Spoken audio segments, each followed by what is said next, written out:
네, 지역아동센터 사각지대 문제 취재 기자와 조금 더 자세한 이야기 나눠보겠습니다. 맹영균 기자, 예. 성인 PC방이 지금도 영업을 하고 있는 거죠? 저희가 방문했을 때는 일단 문은 닫혀져 있는 상태였습니다. 그런데 안쪽을 들여다보니까 영업을 할 수 있는 설비는 좀 갖춰져 있는 상태였고요. 네. 그런데 민원을 제기한 뒤로 모습이 좀 바뀌었어요. 지금 과거의 사진과 저희가 취재한 영상을 좀 비교하면 옥외 광고물이 조금 사라진 것을 좀 볼 수가 있습니다. 네. 아무래도 구청에서 점검도 나오고 지역 주민들의 우려가 이어지니까 이런 시선을 좀 의식한 걸로 보이고요.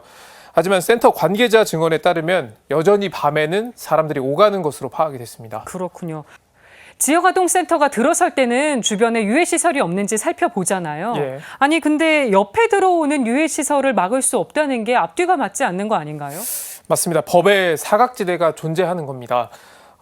교육환경보호법을 보면 교육환경보호구역이라고 있거든요. 네. 예를 들어서 학교를 설립할 때 보호구역을 설정하는 겁니다. 학교 출입문으로부터 반경 50m 이내에는 이런 유해시설이 들어설 수 없다. 이런 규정인데요. 여기에 유해시설에 대한 사례가 나오는데 성인 PC방이 분명히 명시되어 있습니다. 네. 그러니까 성인 PC방을 청소년 유해시설로 보고 있다는 건데 이 지역 아동센터는 이 교육환경보호구역에 들어가지 않는 겁니다. 네. 그래서 이게 관리가 되지 않는다는 거는 법적 공백이 있다고 볼 수밖에 없겠죠. 이화여대 사회복지학과 정익준 교수의 설명 들어보겠습니다.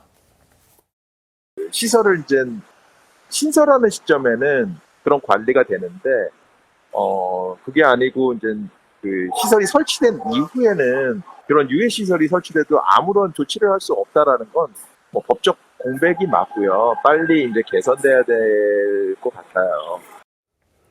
근데 왜 개선이 되지 않는 거죠? 이것도 조금 애매한 부분이 있습니다. 이 지역 아동센터는 대개 거주 지역에 월세 또는 전세로 공간을 얻어서 운영이 됩니다. 네. 그런데 건물주 입장에서 인근에 지역 아동센터가 있으면 세를 줄 수 있는 업종이 제한되지 않습니까? 이게 그래서 재산권 침해다 이런 주장이 있고요. 네. 그래서 정익준 교수는 융통성 있는 해법이 필요하다고 설명을 했습니다. 직접 들어보시죠. 아동복지시설도 시군구청 내에 있든지 아니면 이렇게 학교의 교육지원청이나 교육청에 있는 위원회에 합치든지 해서 필요한 경우에 따라서는 허용할 수도 있고 어떨 때는 절대 허용하지도 않을 수도 있고 이런 식의 좀 조치들이 있어야 되지 않을까 이런 생각이 듭니다. 그렇군요. 그러니까 이 일률적으로 규제를 할 경우에 위원회의 소지가 있으니까 사안별로 심사를 하는 위원회 같은 좀 안전장치를 두자 이런 설명입니다. 그러니까 센터로선 별다른 방법이 없는 거네요. 맞습니다. 센터장 박재경 수녀는 지금 센터를 옮길 방안까지 고려를 하고 있는데요. 그러니까 굴러온 돌이 박힌 돌을 빼내고 있는 상황인 거죠. 그러네요. 근데 실제로 현장에서는 이런 유해시설 때문에 이사를 가는 지역 아동센터가 많다고 합니다. 이 문제 말고도 지역 아동센터의 고충은 또 있는데요. 정책의 우선순위에서 배제가 된다는 점입니다. 저희가 현장 전문가의 의견도 들어봤는데 이 30년간 지역 아동센터에서 활동하고 있는 사단법인 마을과 아이들 공동대표 이숙경 수녀의 설명 들어보겠습니다. 학교 돌봄 교사들은 6월 달에 코로나 백신 대상자였거든요. 똑같은 돌봄을 하고 있는데 저희가 배제됐었어요.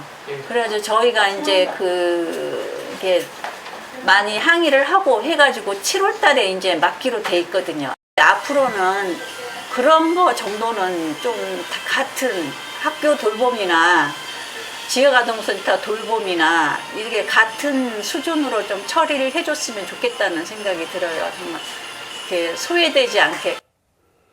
센터장 박재경 수녀가 다리를 다쳤다면서요? 네, 박재경 수녀는 현재 다리를 다쳐서 깁스를 한 상태인데요. 이 성인 PC방 문제를 좀 어떻게 처리해야 하나 이런 고민을 하다가 계단에서 넘어졌다고 합니다. 아이고. 이 병원에 입원해서도 아이들 걱정에 편히 쉴 수가 없었다고 하는데요. 네. 끝으로 박수녀의 말 들어보시죠. 정말 심부름꾼이잖아요.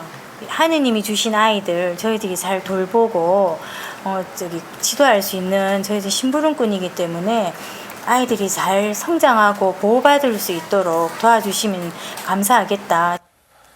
네, 우리의 미래인 아이들이 보다 나은 환경에서 돌봄을 받을 수 있는 좀 체계적인 시스템이 마련돼야 할 것으로 보입니다. 네, 맹영균 기자 잘 들었습니다. 네.